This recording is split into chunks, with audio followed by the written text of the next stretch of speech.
Hello guys, what's up? This is Mortaza. Welcome back to a coder journey. This is the next episode of my C# tutorial.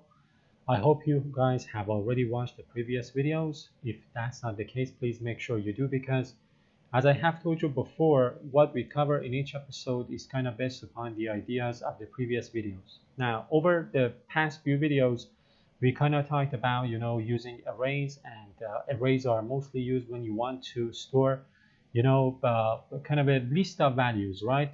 List of values of the same data type. For example, an array of integer, right? Or an array of a string.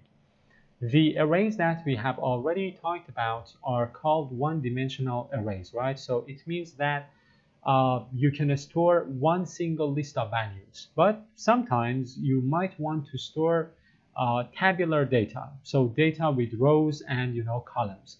So in C# we can do that by using multi-dimensional arrays. First off, I'm going to talk about two-dimensional arrays, right? So arrays that are composed of rows and columns. When you want to declare an array in C#, for example, an array of type int, so you can say simply, declare your array like this.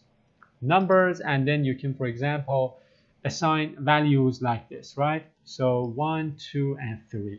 So here I've got an array of type int, right, with 3 elements. Now, if I want to convert this into a two-dimensional array, so an array with rows and columns, all I need to do is to put a comma here.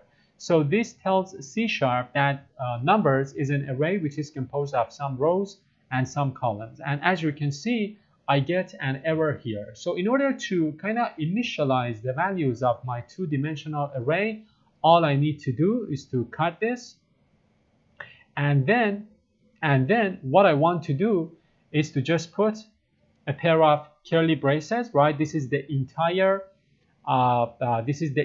array. And now for the first part, for the first row, all I need to do is to put in another pair of curly braces, and then I can fill the first row, and then I can put a comma here and then put some values for the second row, right? So right now I have a two-dimensional array. These are the values that are put in the first row, and these are the values that are put in the second row.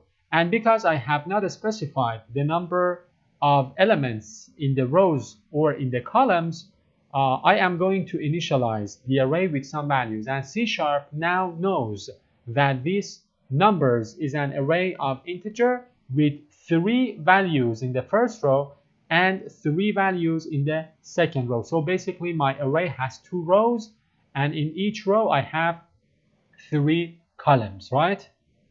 Now, if I want to add another dimension to my array, all I need to do is to put another comma here. And then I will need to change this again in order to, add another dimension to my array. But basically, right now, I would like to talk about and continue talking about two-dimensional arrays. Of course, one of the things that I can do with two-dimensional arrays, like one-dimensional arrays, is to read a value from this array. For example, suppose I want to read this number. So the number that is, for example, on the first row, right, and on the first column.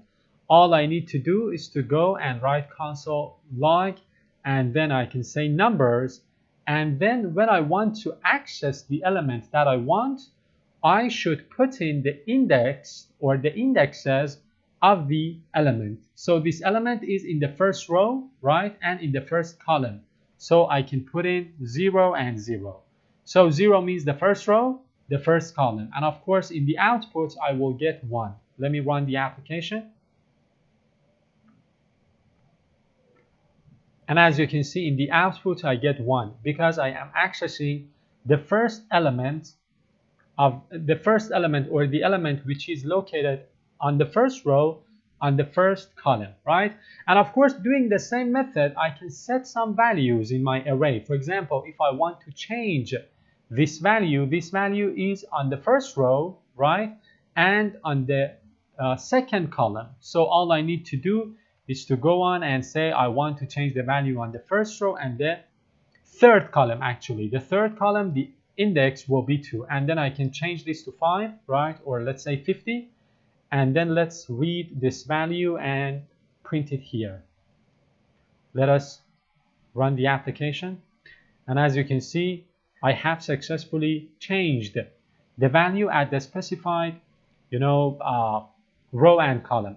Using two-dimensional arrays are very useful when you want to, do different calculations in mathematical problems. Let us do something else.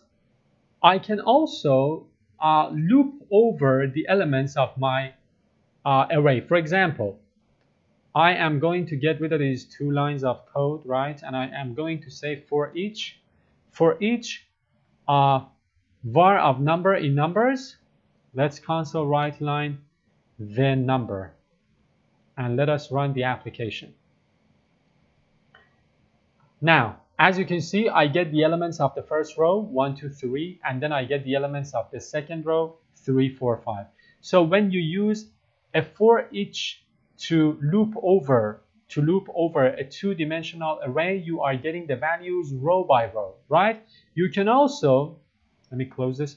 You can also declare 2 inner for loops. So you can say I want a loop to iterate over, for example, the columns or the rows, and then another loop to go over the columns.